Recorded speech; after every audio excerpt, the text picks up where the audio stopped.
Have you ever found yourself holding on to a grudge, worrying about the past, or feeling weighed down by things you can't change? Wishing you could just let it all go and feel lighter. If you're over 65, you might have noticed that life's emotional baggage, whether it's old regrets, family tensions, or worries about the future, can make your days feel heavier than they need to be. Letting go isn't about forgetting or giving up. It's about finding peace in your heart so you can enjoy the present and embrace the years ahead with joy. Today, I'm excited to share 6 emotional habits that can help you master the art of letting go after 65, bringing you inner peace and a sense of freedom. These habits are simple, heartfelt, and backed by science to help you live more fully in the moment. So, grab a cozy seat, maybe a warm cup of tea, and let's dive into the first habit that can lighten your load and brighten your days. Let's start by talking about why letting go matters so much after 65. As we age, we've lived through decades of experiences, some joyful, some painful, and it's easy to carry emotional weight from past hurts, unmet expectations, or fears about what's next. Holding on to these feelings can drain your energy, cloud your mood, and even affect your health, making it harder to enjoy the things that matter, like time with loved ones or a quiet morning walk. Research shows that practices like forgiveness, mindfulness, and gratitude can reduce stress, improve mental health, and even boost physical well-being, helping you feel calmer and more content. In this video, we'll explore 6 emotional habits: practicing forgiveness, embracing mindfulness, letting go of perfectionism, cultivating gratitude, releasing control, and accepting change. Each one comes with stories and practical steps to help you find peace. Whether you're reflecting on the past or looking forward, ready to feel lighter and more at ease. Let's begin with the first habit, one that's all about healing old wounds. The first emotional habit is practicing forgiveness, which means letting go of resentment or anger toward others or even yourself for past hurts. Forgiveness isn't about excusing what happened.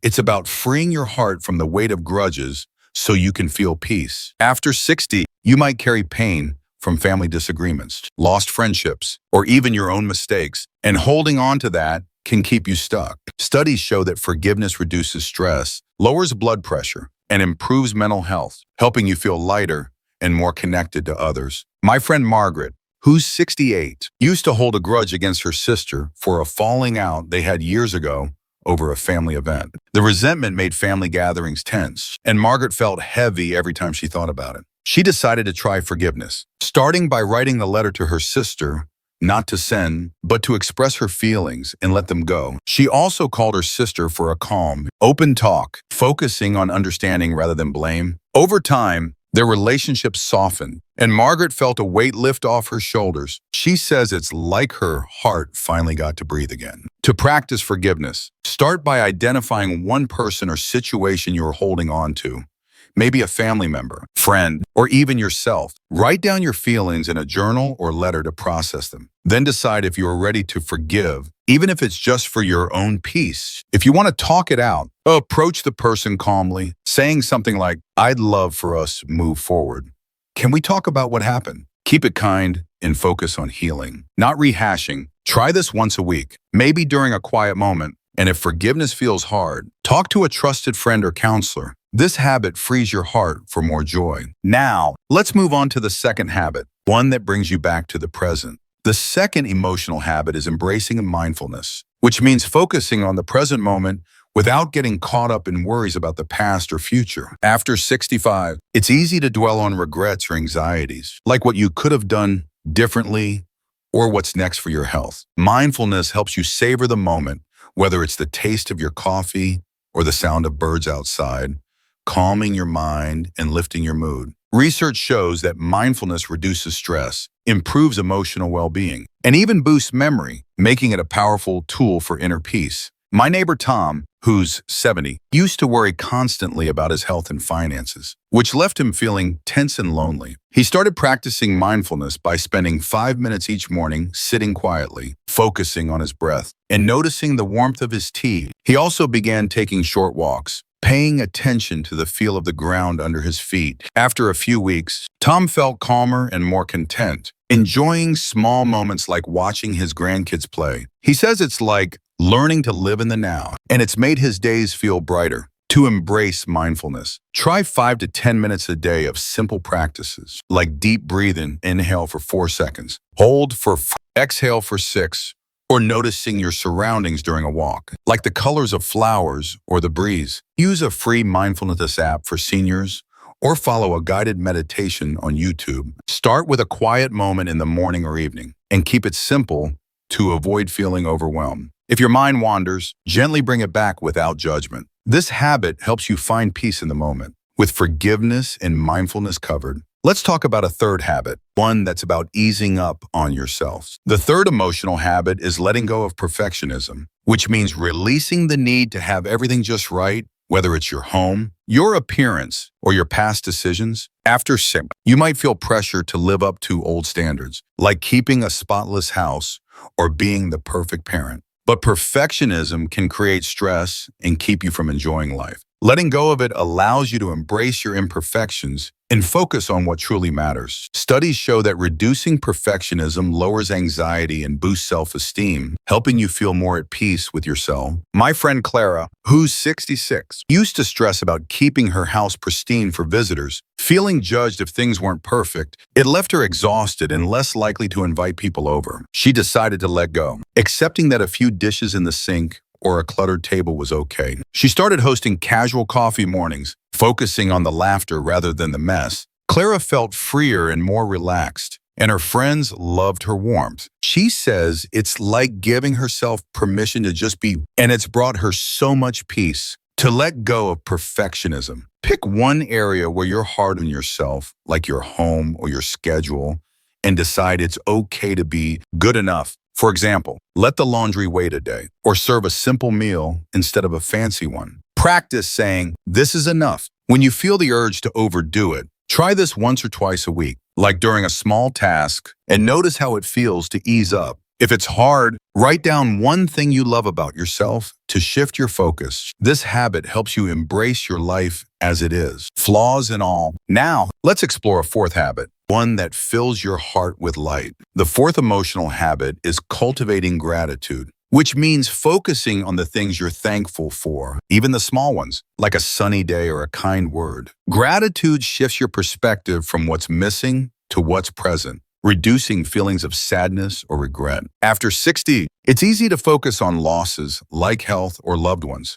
But gratitude helps you find joy in the moment. Creating inner peace. Research shows that practicing gratitude improves mood, reduces stress, and even enhances sleep, making it a powerful habit for emotional well-being. My cousin George, who's 73, used to dwell on his aches and the fact that his kids live far away, which left him feeling bound. He started writing down 3 things he was grateful for each day, like a good meal, a phone call with his daughter, or a beautiful sunset. He also began saying thank you to neighbors for small favors. After a month, George felt lighter and more connected, and he smiled more often. He says it's like his heart learned to notice the good stuff, and it's changed how he sees his days. To cultivate gratitude, try writing down 1 to 3 things each day that you're thankful for in a notebook. Maybe during breakfast or before bed. They can be simple, like a cozy blanket or a friend's laugh. Say thank you out loud to someone once a week, like a cashier or neighbor. To spread positivity, if you're feeling low, look at your gratitude list to lift your spirits. Keep your notebook in a handy spot, like by your bedside, to make it a habit. This practice fills your days with warmth and peace. Let's move on to a fifth habit, one that's about loosening your grip. The fifth emotional habit is releasing control, which means letting go of the need to manage every detail of your life or others' lives, like your kids' choices or how things should be. After 60, you might worry about family decisions or feel frustrated when things don't go as planned. But trying to control everything creates stress and tension. Releasing control means trusting that things will work out and focusing on what you can influence, like your own reactions. Studies show that letting go of control reduces anxiety and improves emotional health, helping you feel calmer and more at ease. My friend Susan,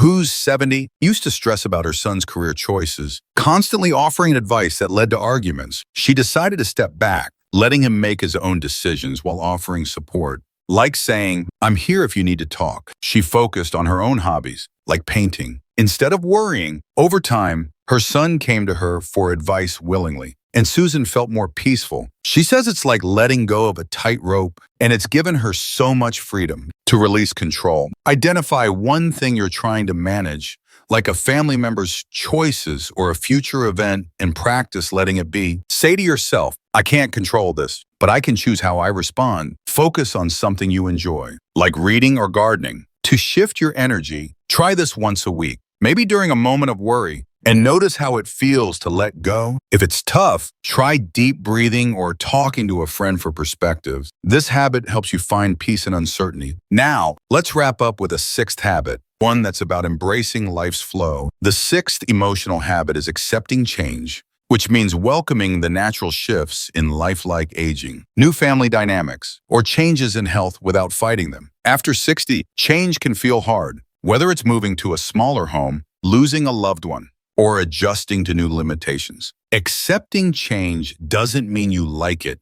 It means making peace with it so you can focus on what brings you joy now. Research shows that accepting change reduces stress and improves resilience, helping you live with more ease and contentment. My Uncle Fred, who's 71, struggled when he moved to a smaller apartment after selling his big family home. He felt sad about leaving memories behind. He started accepting the change by focusing on the benefits, like less upkeep and a cozy space for his hobbies. He decorated his new place with favorite photos and invited friends over, creating new memories. Fred says it's like opening a new chapter, and he's found peace in his new home. To accept change, pick one change you're resisting, like a new routine or family situation, and write down one positive thing about it, like how it gives you more time or freedom. Take small steps to embrace it, like rearranging your space or trying a new activity. Practice saying, "This is my new normal, and I'll find joy in it." Once a day. If change feels overwhelming, talk to a counselor or friend for support. This habit helps you flow with life's changes and find peace. Now, let's bring it all together. The sixth emotional habit, practicing forgiveness, embracing mindfulness, letting go of perfectionism, cultivating gratitude, releasing control, and accepting change are like keys to unlocking inner peace after 65. They help you let go of emotional weight,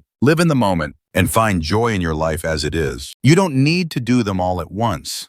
Start with one, like writing a gratitude list or trying mindfulness, and see how it lifts your heart. I'd love to hear from you in the comments. What's one thing you've let go of? Or which habit are you excited to try? Your story could inspire someone else. If you enjoyed this video, please give it a thumbs up and hit that subscribe button for more tips on living your best life at any age. Your heart deserves peace, and with these habits, you can find it. Here's to a lighter, joyful you. Keep shining.